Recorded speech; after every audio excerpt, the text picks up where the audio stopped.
here again. Video number 5, how the evangelical church helped promote the Iraq War. In 2002, I was attending an evangelical megachurch in Chicagoland. I, being a Christian, knew that I hated evangelicals who were hardcore unrepentant when it came to greed. I will go more into this in a bit. God had used evangelicals to have mercy on me when I went to seminary by providing great teachers of the Word. Evangelicals had been a benefit to me in many ways, and that explains why I was in the church. In late 2002, people were discussing the option of going to a war in Iraq. I was against it, and people in the church treated me with respect, even though they disagreed with me. People outside of the church who disagreed with me did not always treat me so well. It was like they did not want to end the conversation without me agreeing with them. When the Dixie Chicks made their anti-war comments, I wanted to see what young people in the church thought. I spoke with a group of young members, and they thought that the Dixie Chicks deserved everything they got for not supporting the idea of war. They did not deserve to be treated with the respect as people created in the image of God. Later, it would only get worse after the war broke out, and we now had Americans being killed overseas. I had a hunch that many in the church supported the behavior of talk show hosts like Sean Hannity and Bill O'Reilly when they would rip into people for being against the war. After the war started, Joe Scarborough got a talk show host and ripped into people for saying the war wasn't going well, and they supported him too. These talk show hosts really just represented millions of people who would have had people arrested for speaking against the war if they could. People in the church acted like they respected my views, but really they thought I should be silenced by any means necessary. The senior pastor of the church announced that he thought the Iraq War met one of the 3 biblical criteria for going to war, but would not explain how or why. I left the big church for a small church and felt more comfortable. After all, I was very opposed to the war and wanted to feel safe in expressing my views. Evangelicals were always bigger supporters of the war in Iraq than the average American. I tell you flat out, it is because of greed and the oil being there. I will compare evangelicals during slavery in America to evangelicals during the Iraq War. After I completed my Master's of Divinity, I started on my Master's of Economics so I could be more useful to Jesus. After all, they told us in seminary to keep on going after getting our theological degrees and study secular history or a social science like psychology or sociology. Pastoral counseling would be good too. Economics was a social science, and since I was strong in math and weak in English, it was better fit for my talents. After working as a senior accountant for nearly 3 years, I took a position as a senior internal auditor and consultant in order to advance. I had to travel and put school on hold.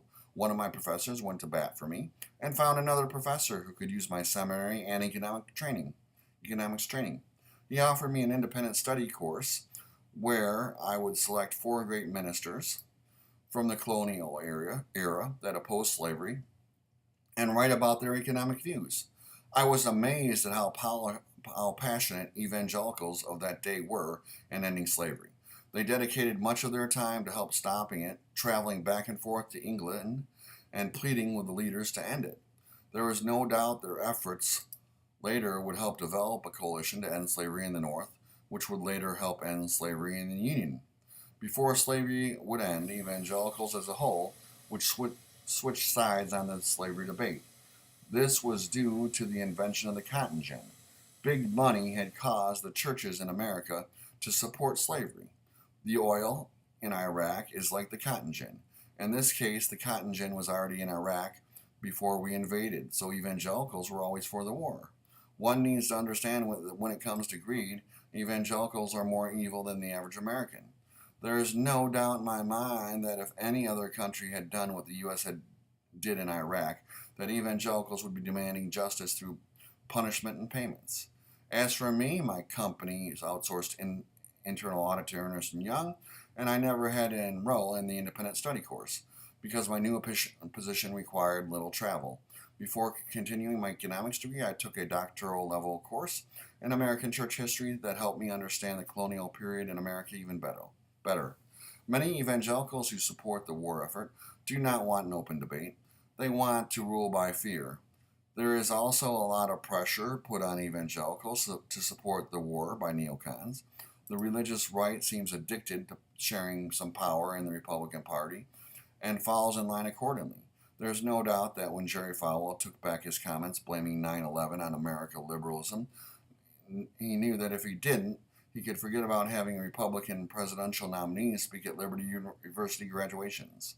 It is funny that evangelicals view themselves as being the ones who would have been persecuted under Nazism and communism for their faith. Many would have just fallen in line based on what I've seen.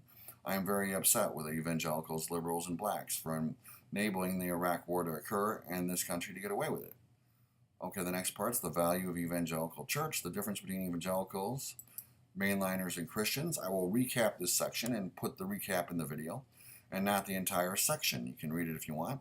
I became a Christian after seeking the Lord for 2.5 years. During my early years, not as a Christian, as a person, I loved to dream about being rich and famous. I aspired, like many, to be a professional athlete or a rock star. Greed, mentioned in Proverbs 28:20 and 12:11, was my greatest vice. When I first started to come to God, I thought it was women. Like that women was my greatest vice, like most men, because I was ignorant concerning greed. After coming to God, my heart changed.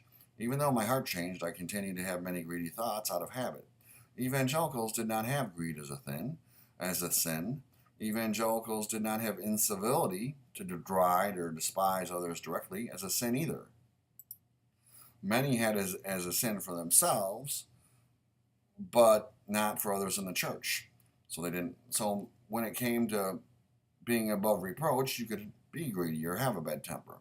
Evangelicals also left repentance from sins, from these sins, out of requirements for those for fellowship. Although many evangelicals in the church claim to be incivility, they did not demand that same attitudes from others in the church, enabling incivility in the church and society to get worse.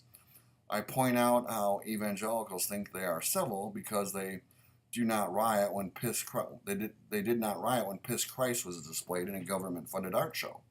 I mentioned that evangelicals' version of the Quran or the Prophet Muhammad is the American flag or America.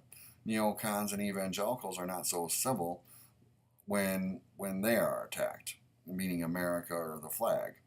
Mike Huckabee claims to be civil. Mike dislikes those who hate America. When Mike spoke about WikiLeaks founder Julian Assange, he openly despised him when he mentioned that he was a double-accused rapist. I also could not stand how many in the church freely ripped on Bill Clinton whenever they felt like it. And in conclusion, I have up here on my sign, what would Jesus do? Work 10 minus 2. Where that's the two are, I've listed proverb verses that go along with it, where the two are repentance of greed, from greed or poor temperament, are excluded from fellowship requirements in an evangelical church. You see behind me. And that is the end of part 5. Thank you for joining in again. And I'll be producing videos for AbolishPropertyTaxes.com soon.